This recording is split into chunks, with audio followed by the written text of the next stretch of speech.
Hey guys, if you are a new mom, if you are an expecting mom, a current mom, or maybe in the future you plan on having children, then keep on watching. You wanna know my name, but I ain't giving it. I already peeped your game. I ain't feeling it.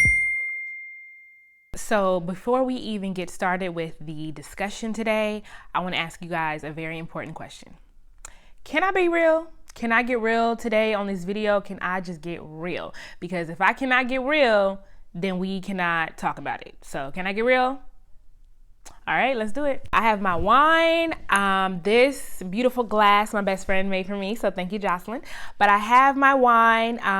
If you need to get you some wine, if you need to get some tea, something to just relax and just dive into this discussion, go ahead and go get it, and then, we're going to start. So I'll give you guys a minute. All right, let's go.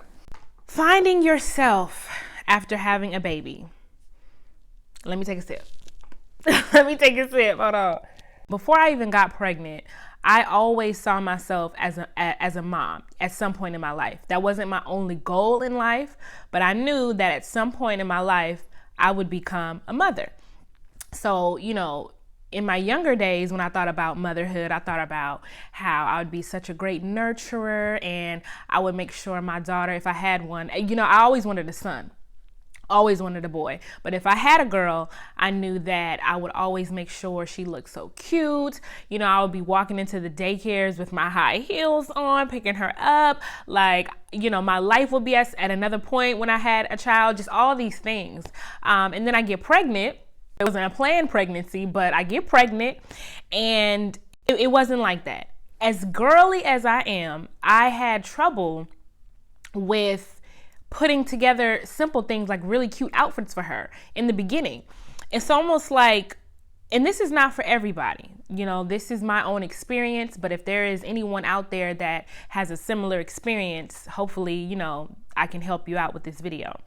But I struggled sometimes. I struggled with finding cute outfits to put together, not struggling with finding them in the mall or in the stores, just doing normal things, because I lost myself. I lost myself after having a baby. In mainstream media, we talk about how giving birth is painful. Everybody knows that having a baby and giving birth is painful. Yes. But nobody really talks about the mental portion of what happens to you after having a baby. I didn't have postpartum depression, but I do believe that every single woman that has had a baby, you're going to have some form of sadness, some form of feeling lost, some form of having an issue with, that momentum to get back to whoever you were before having a child.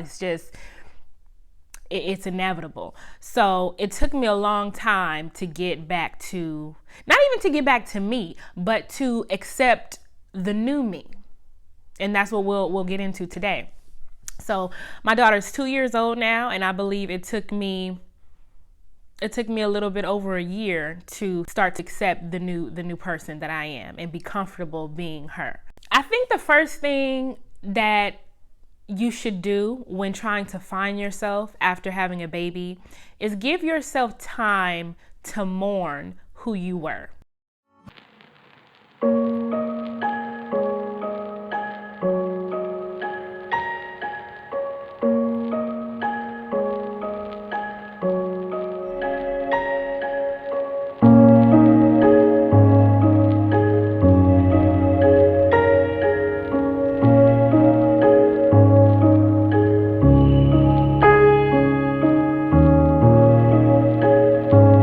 The essence of who you are will always remain the same. Your morals, your compassion, different things like that.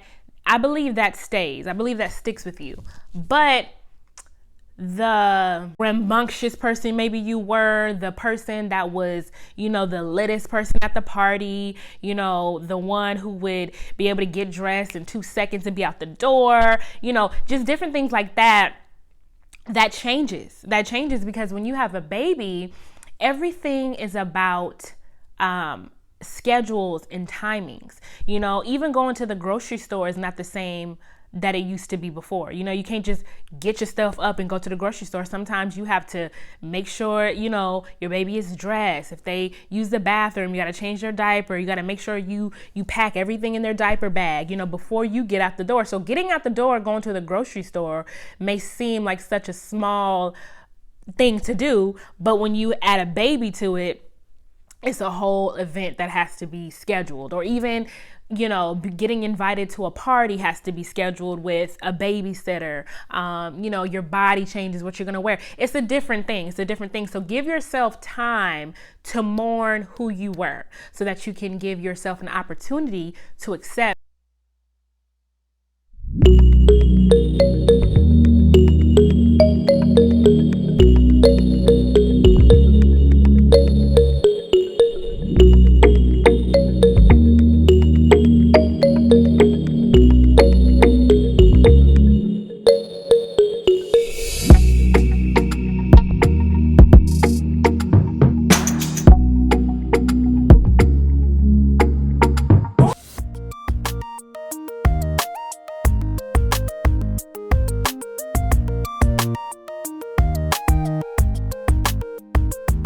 If you don't ever get to that part where you can accept who you're becoming, you're not going to be happy.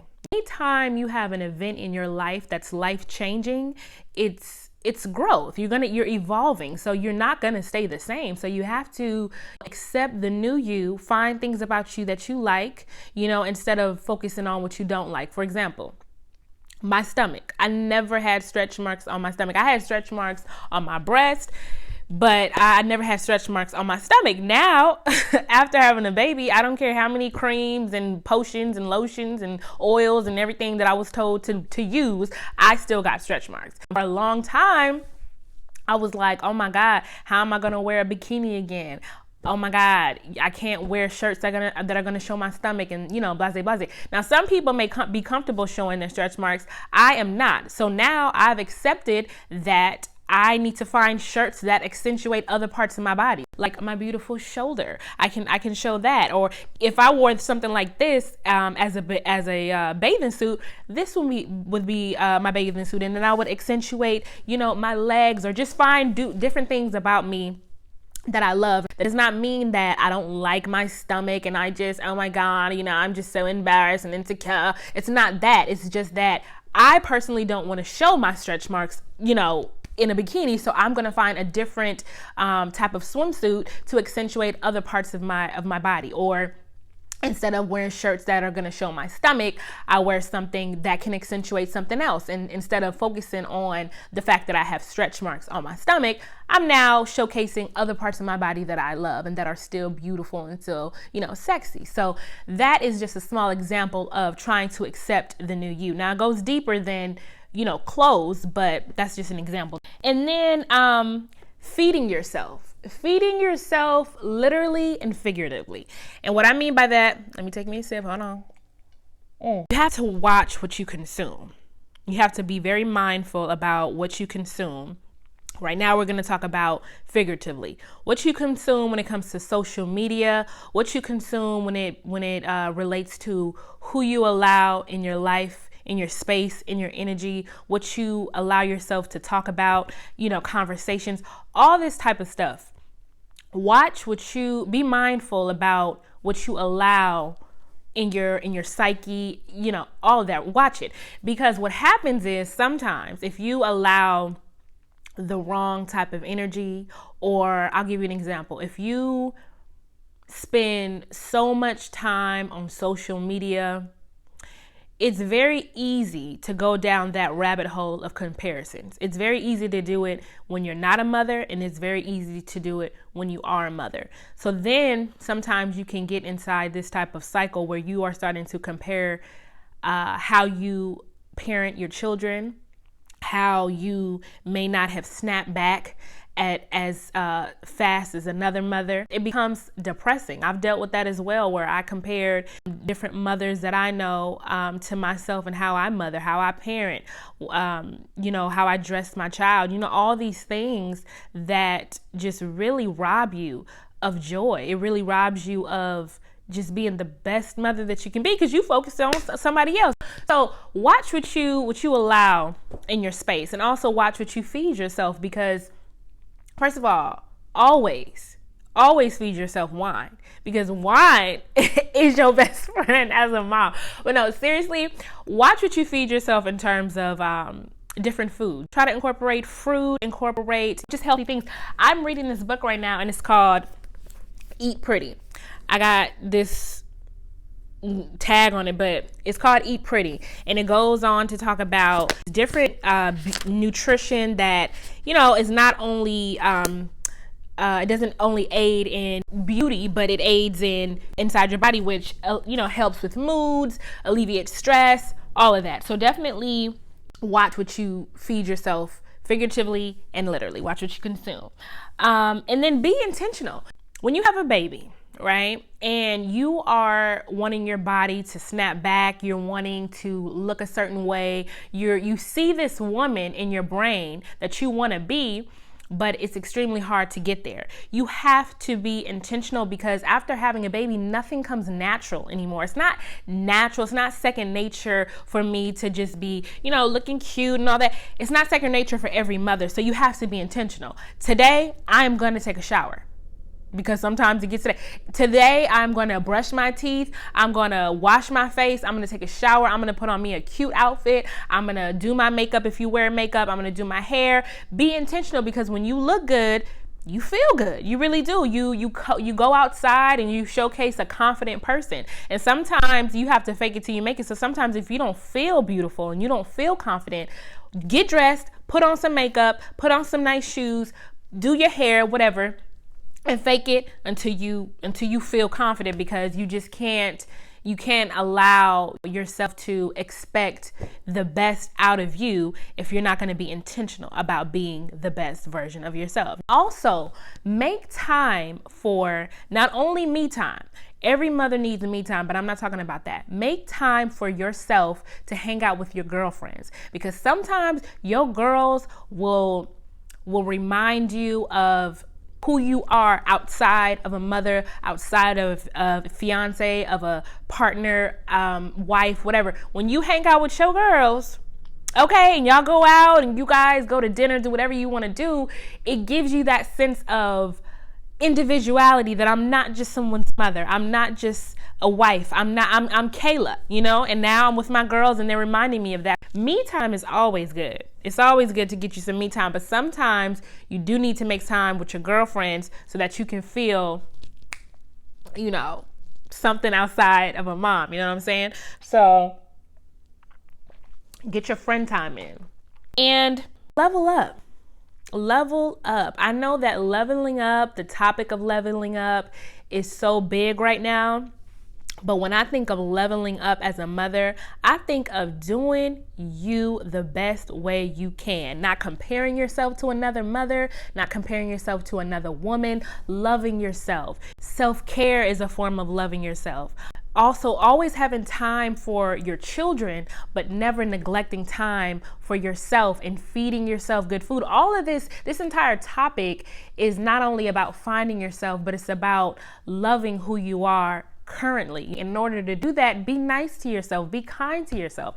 Sometimes we don't even realize that we are saying negative things about ourselves, like, oh, I don't like this part of my skin, like, oh my God, I got another pimple, oh, this tan line right here, oh, why is this little thing right here, oh my God, you know, whatever, I'm just gonna go. Let all that go. Be kind to yourself. Say, oh, you know what? My brows is coming out real nice though. This eyeliner is sharp as hell. Look at my lips. Okay, you know what? Yup. Like, say kind things to yourself. The best type of mother is a happy mother. The best type of wife is a happy wife. Because when you are happy, everybody wins. Everybody wins when you're happy, because mothers and women in general, we're so nurturing, we're so giving. But it's hard to give from an empty tank. When you wear so many hats, it's easy for you to forget about yourself, and it's easy for other people to forget about you as well. So sometimes you have to be that advocate for yourself, to feed yourself so that you can go on and continue to be the giving, nurturing problem solver, doctor, all these hats that we wear. You can do it successfully when you have a full tank. A car can only go so far on E, and then what's gonna happen? It's gonna break down. Feed yourself, love yourself, say kind things about yourself, go out with your friends, have me time. Once you do all those things and allow time to run its course, you will find yourself again. You will find yourself, and you will love the new person that you are, the new woman that you are. And she's a badass woman. It just takes time to unveil that person. You have to take your time. Do not fall into these unrealistic time frames of when you're supposed to be back. I can proudly say that my daughter is now 2 years, and I'm finally accepting who I am. I'm happy. I am back to being the ambitious person that I've always been. But motherhood does pause that. So finding yourself is not easy. It's definitely possible. I feel like you are better now than you were without having a child, because a child adds so much depth to you as a person. You know what I'm saying? So I don't want to ramble on, because now I'm rambling, but I hope that you got the gist of what I was trying to convey in this video. I hope you guys enjoyed this video, and if you did, please give it a thumbs up, you guys. That really helps the algorithm on YouTube, and I'm trying to create a community here on this page. Subscribe if this is your type of channel, if you enjoy these topics. This is a discussion, so comment below how you found yourself, the problems you dealt with after giving birth, what you didn't know versus reality. Share this video so another mother can be motivated to do something in her life regarding finding herself. So I love you guys. I hope you love this video, and I'm out. See you on my next one.